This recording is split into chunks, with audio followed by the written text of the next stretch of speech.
7 things anxious people say that push avoidance away. If you've ever found yourself anxiously refreshing your phone, replaying conversations, or wondering why the person you care about keeps pulling away the moment you reach for closeness, this video is for you.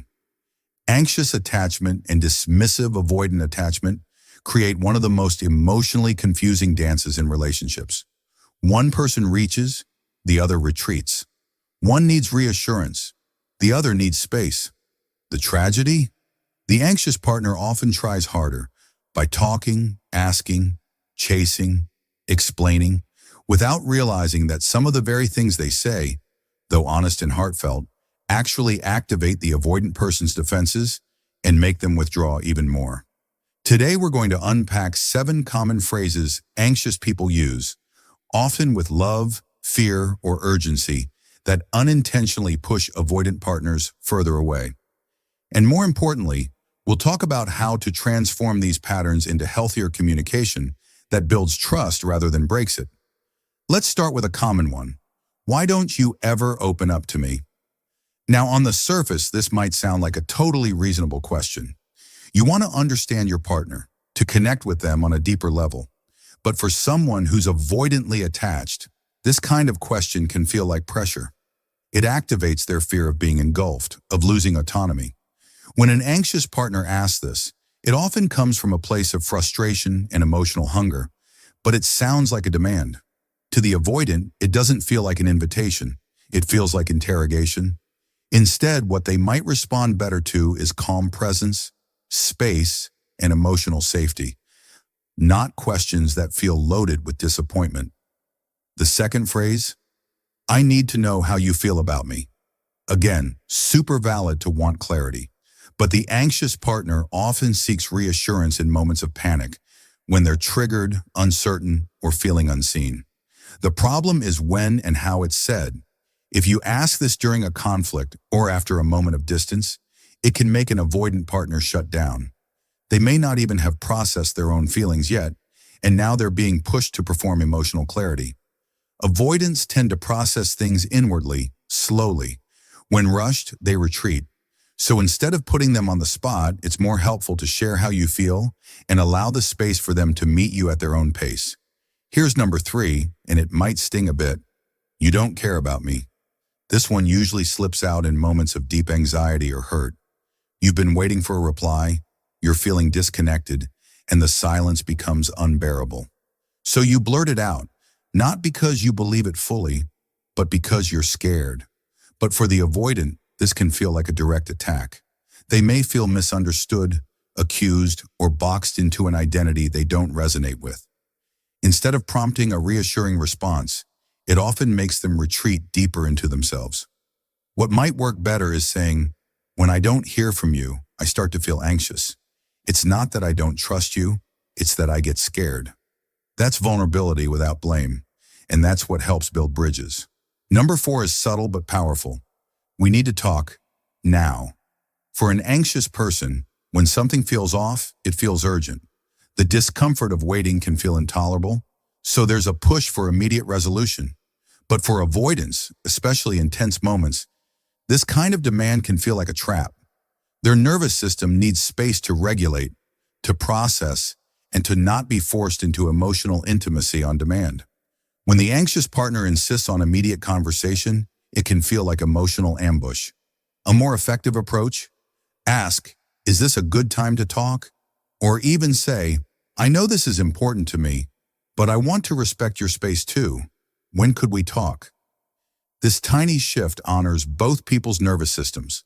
Let's talk about number 5. Are you going to leave me?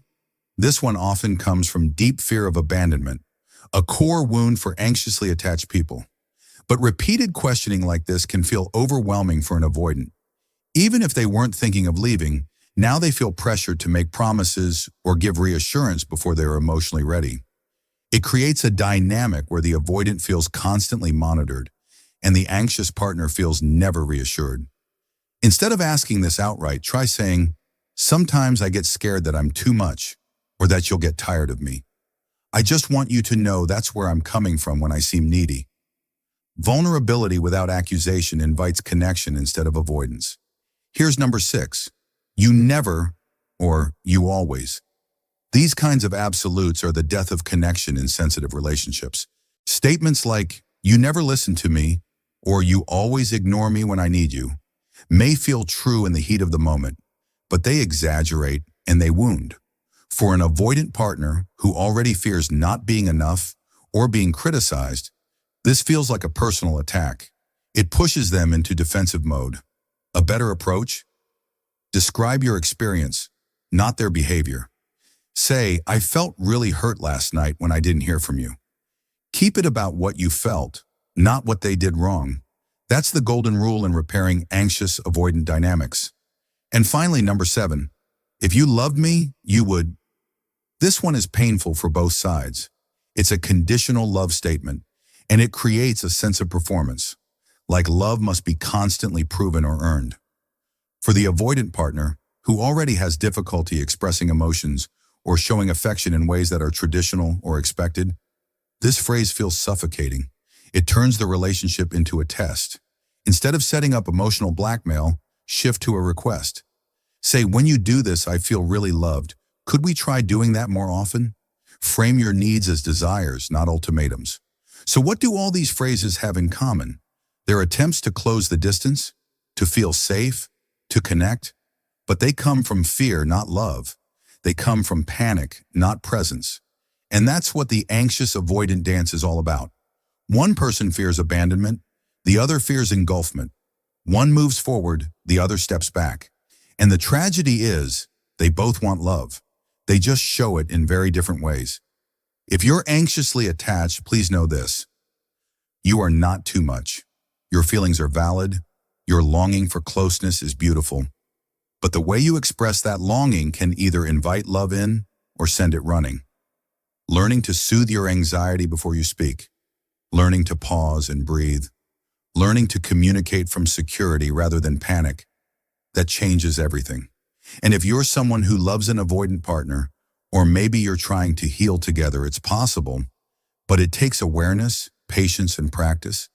It takes learning a new language, one that doesn't blame or chase, but instead invites, respects, and allows space for both people to feel safe.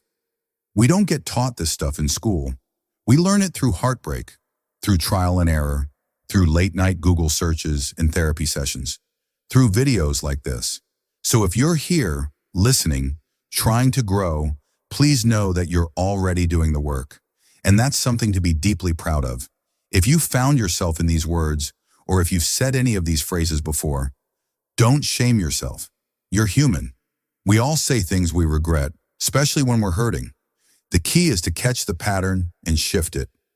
One small change in how you speak can lead to massive shifts in how you connect. And with time, trust, and self-awareness, anxious and avoidant partners can create love that feels safe, mutual, and lasting.